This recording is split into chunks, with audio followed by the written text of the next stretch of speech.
Hello, hello. Let's see if we can get this light right. It is 7:05. I'm gonna give it a couple more moments to see if anybody comes on. If not, I'm still going to tape it. Hey, I see somebody's on. I can't see your face because I don't have on my glasses, but welcome, welcome. Hello, hello. Oh, Otis Brown, I can see your name a little bit. Welcome. Thank you for joining. Thank you for joining.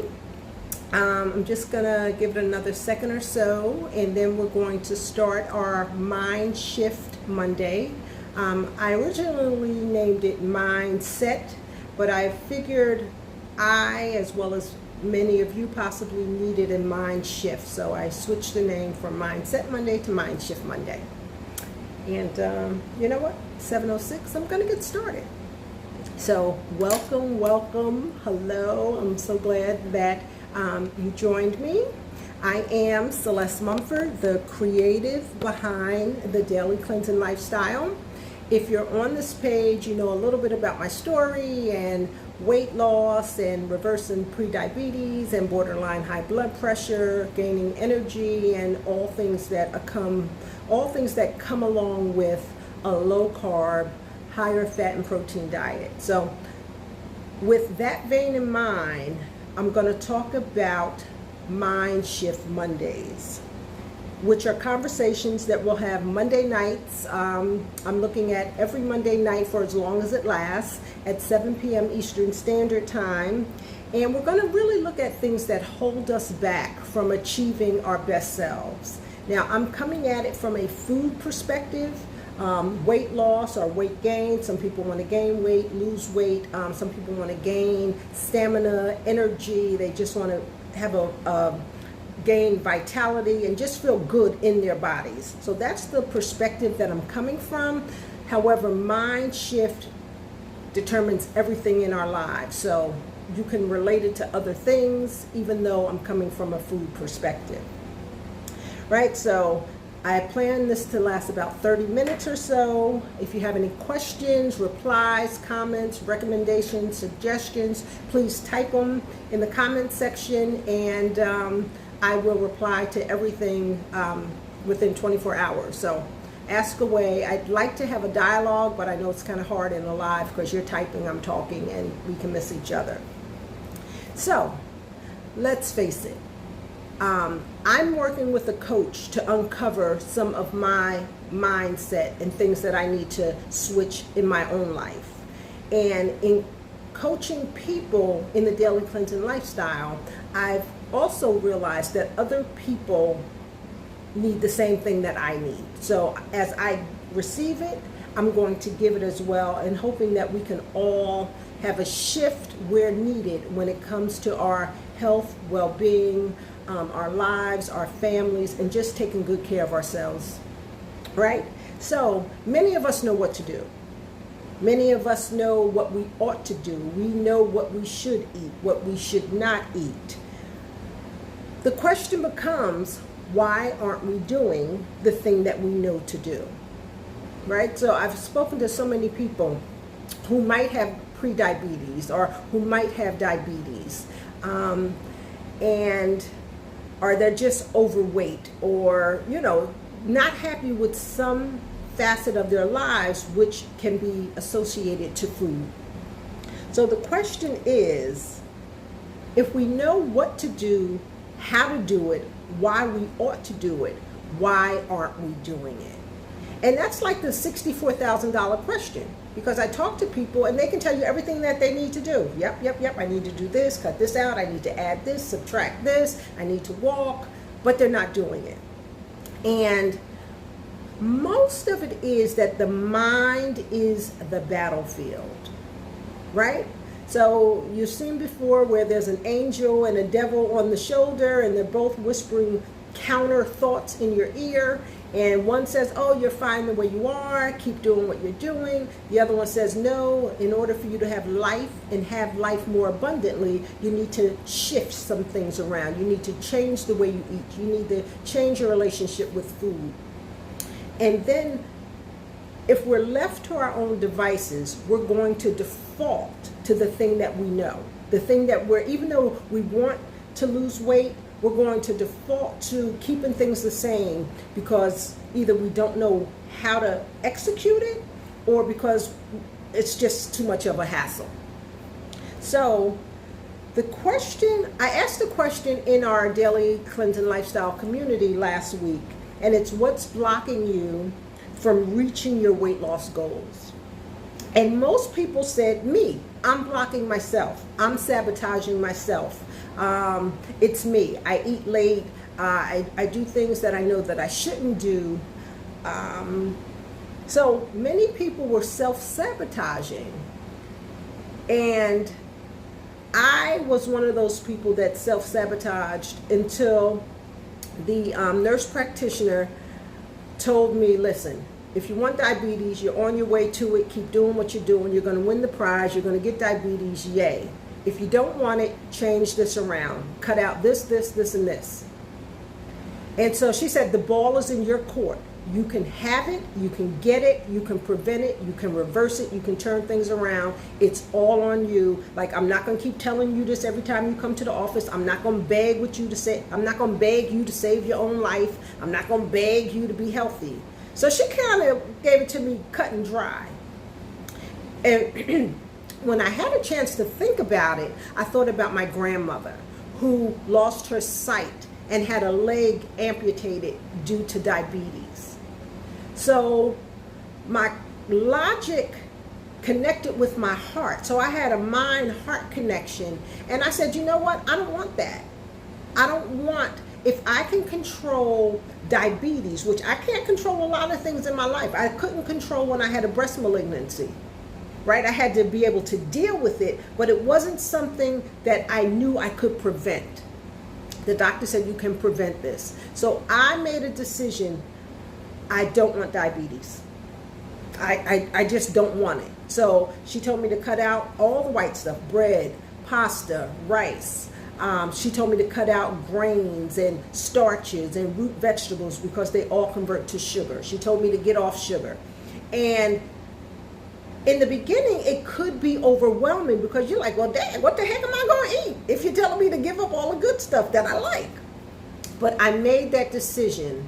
And so it's kind of like where the mind goes, the man follows. So the battlefield is in the mind.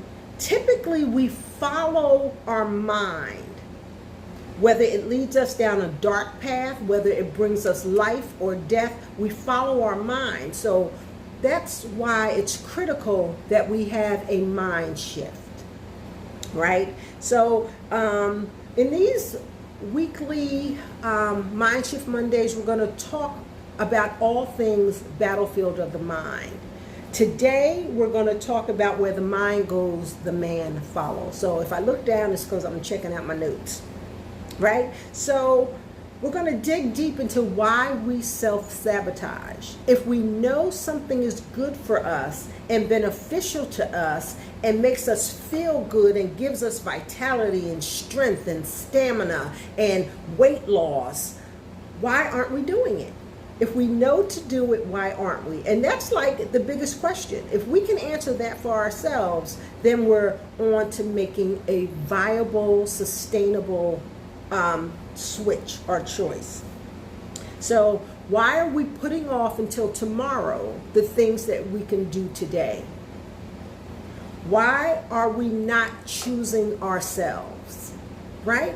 So you think, if something's causing dis-ease in your body, if something's causing inflammation, if you're eating something that you know is not healthy for your terrain, why do we continue to do it? That sounds like an easy question, but I don't think it is. And many of us really don't have an answer as to why we're not choosing ourselves, why we're not putting our health, our well-being, first? So that's a question that I dare you to ask yourself. You don't have to answer me. You don't have to type it in the comments, but I want you to question why you're not choosing yourself, right? And why are we choosing what tastes good over what is good? I have a lot of people say to me, Celeste, I would love to do what you do, but the stuff you talk about, it's not appealing to me. Fermentation, sauerkraut, pickles, I just can't do it. So the question is, if eating sauerkraut or putting down bread extends your life, makes it more profitable, why wouldn't you try it? Not saying that you have to do what I do, because all of our terrains are different. I chose to go no carbs, very low carbs. I do eat berries, I do eat watermelon, I do eat leafy greens. So for the most part, I eat nuts, avocado. That's where my carbs come in from. I haven't had a slice of bread or real pasta or rice in over a year. However, I like to cook. So I can create things. I like to formulate. I like to create. So to me, the kitchen is a safe haven for me to try out other recipes using ingredients that I might not have used before to create something that is nourishing, that sustains me, that reversed prediabetes and lowered our borderline high blood pressure. So today I can say that I am free of those things based on pretty much what I eat, right? So Michael Jordan said something like, well, whatever we feed grows. So if you're feeding doubt, if you're feeding, I don't want to do this, that's what's going to grow. That's what's going to be so big in your life, because that's what you're giving life to. So if your thoughts are like, you know what, I have to have my bread, I have to have my bread, then everything that you think, say, and do is going to support you having that bread.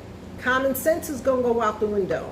The fact that it might be harming your body is going to go out the window, because you've already convinced yourself in your mind that you cannot do without it. And the truth is, you can do without it.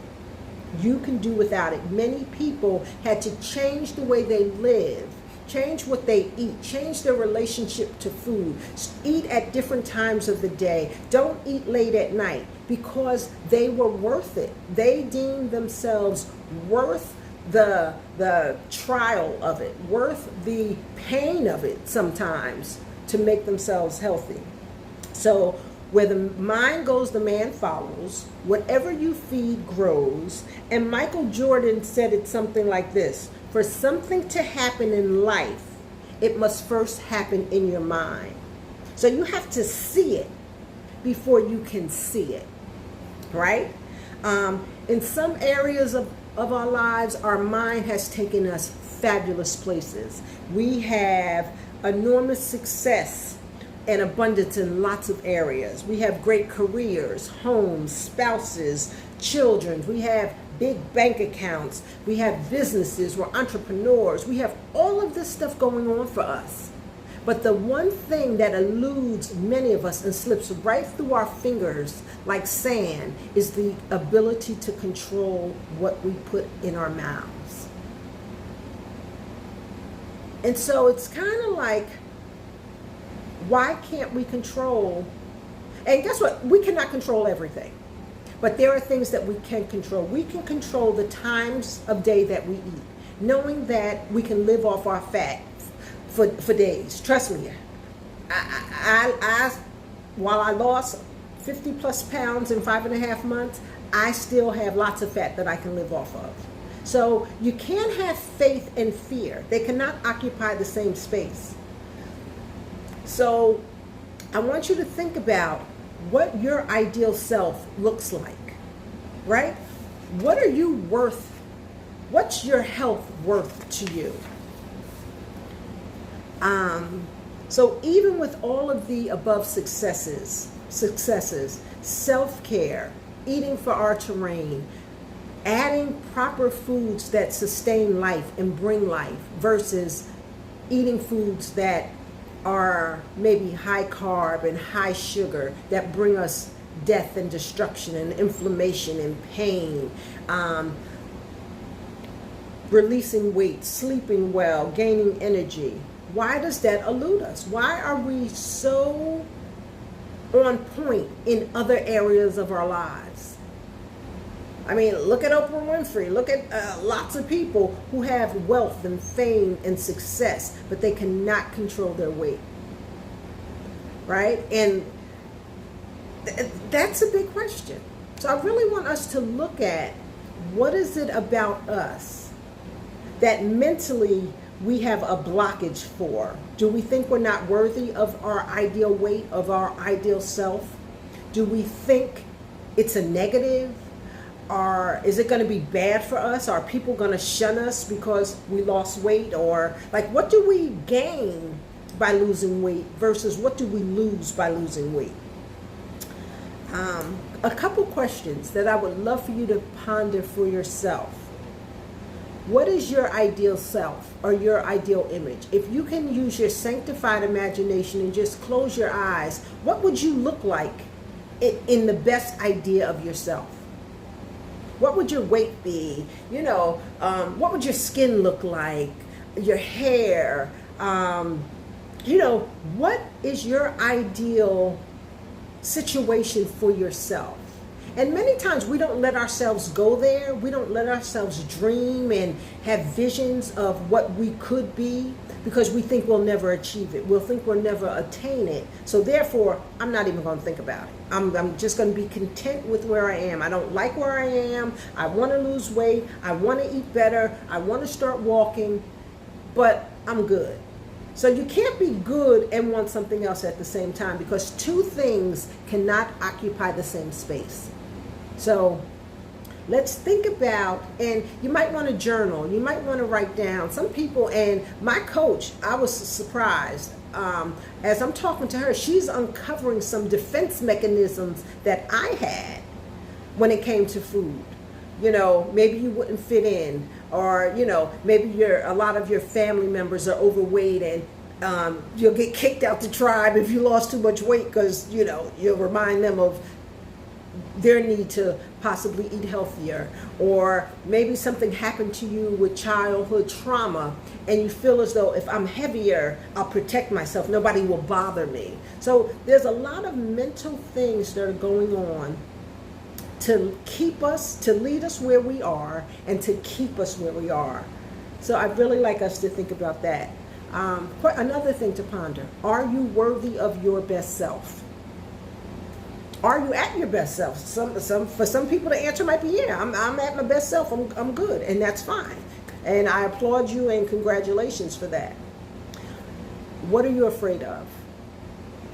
If coming to your ideal weight and having energy and being able to walk upstairs without huffing or puffing, being able to bend over and tie your shoe without your stomach feel like it's getting cut in half, what are you afraid of at becoming your best self? Those are mental challenges. Like I said before, what is your current weight protecting you from? Is it a comfort level? Is it, what is it? Are you happy or are you just content? You're willing to put in the work at your job, helping another business, helping the owners make money, build success for them. You're more than happy to build your home and take care of your family and provide for them. So you're willing to go out of your comfort zone for certain things. My question is, why aren't you willing to go out your comfort zone for you, for your own self-care, for your own well-being? These are very, very personal questions. But I want us to look at getting to the root and putting aside any self-sabotaging talk that we have, putting aside us not feeling worthy, putting aside fear, putting aside things that we think we cannot live without. Our bodies need nutrients, we need water, we need fat, and we need protein. And you can have all of those things. I learned how to, I like bread, and a lettuce wrap can only take me so far. Like, I eat lettuce wraps too, but sometimes I want something that has the look, the feel, the texture, the chew, the taste of bread. So what did I do? And I think I found one good recipe. But I'm searching the internet for yeast bread, low carb yeast bread. And I'm trying a lot of them that resonate with me. Things that I'm attracted to, ingredients I'm attracted to. I'm like, okay, let's try this. So I want us to, first of all, know that we are worthy of the best. God has a purpose and a plan for each and every one of our lives. He wants us to succeed and prosper in every area of life. However, that's only as our mind prospers.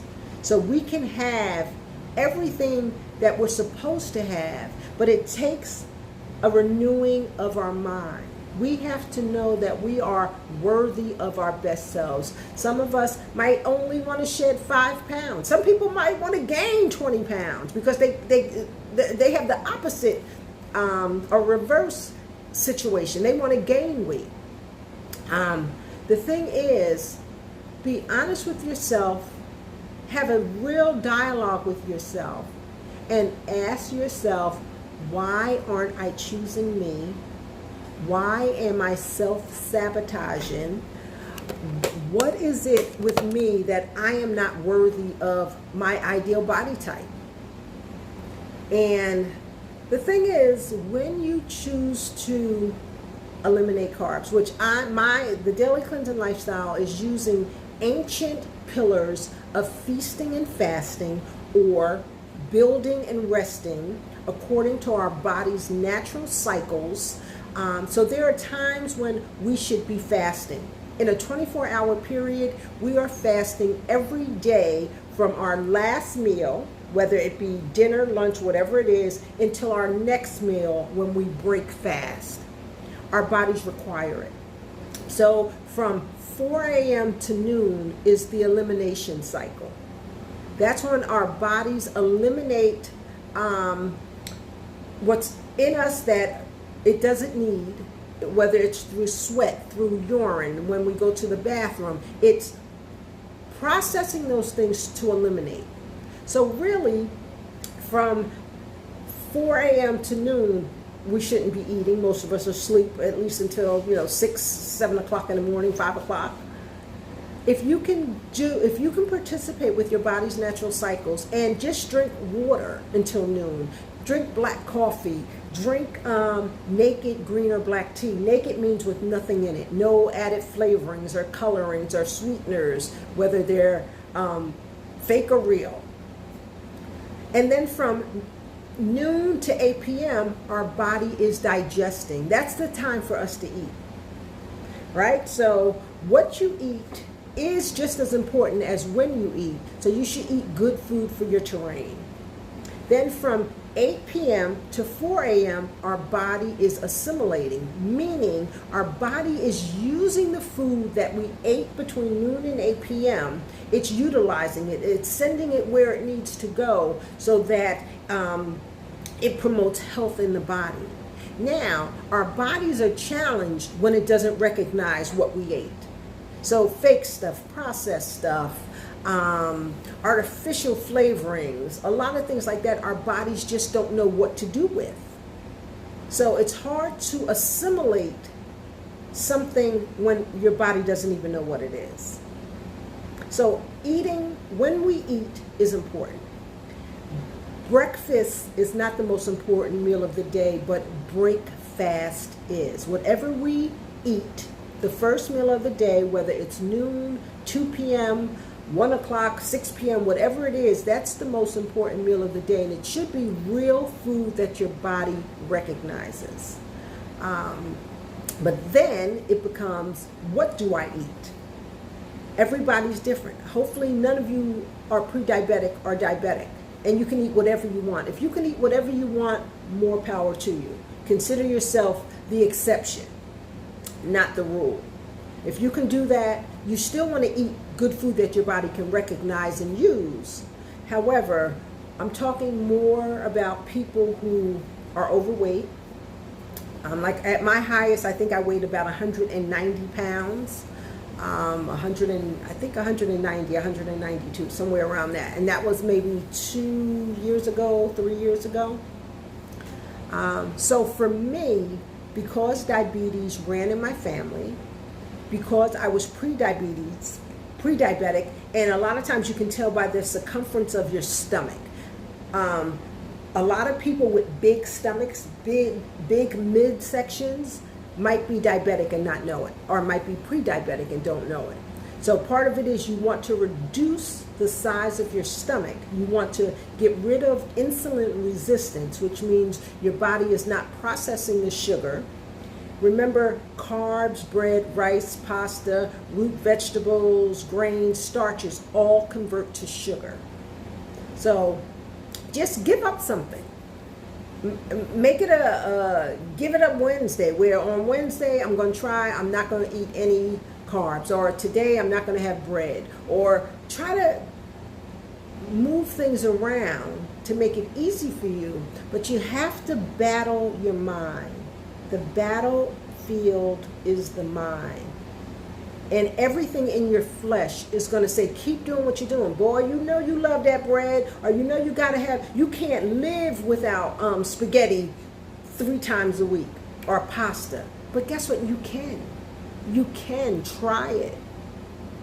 I'm no different. I'm not a unicorn. I'm no different than anybody else. Like I said, my highest weight was about 192 pounds. But I did not want the fate of my grandmother. I did not want to be blind from diabetes. I did not want to have a leg amputated because of diabetes. And if you can change the trajectory of your health and well-being just by what you eat, you should be mindful of what you eat. And when you pick up something to eat, when you're thinking about cooking, when you're thinking about going to a restaurant, when you're thinking about what you're going to have for lunch, say, is this profitable for my body or not? If it's going to help, by all means enjoy it. If it's going to hinder, think twice and say, do I really need this? And there's a vicious cycle of carbs making you desire sugar, making you desire carbs, making you desire sugar. And you don't stay full for long, so you're constantly on that hamster wheel, carb, sugar, and then when you don't have it, you feel depleted, you don't have energy, and then you go back to carb, sugar, because then you need it for energy. So the battlefield is in the mind. Challenge yourself. Question yourself as to why. Why am I self-sabotaging? What am I afraid of? And even if you think you can't live without it, do it afraid. Do it afraid. Don't buy foods that are on your I should not have because it's killing me list. Right? So that's really all that I have. I said I was going to go about a half an hour. I wish this could have been more interaction where we talked instead of me just running off at the mouth.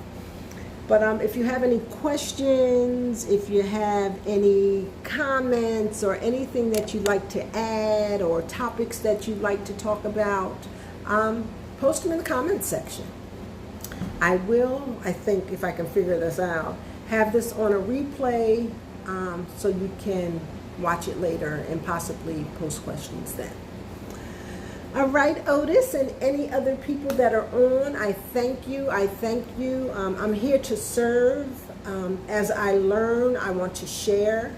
I want to see everybody win. I want to see everybody with their best selves, and not just as it relates to wealth, but just in life, that we might all have life and have it more abundantly. Okay? So thank you for watching. Enjoy today. Shalom.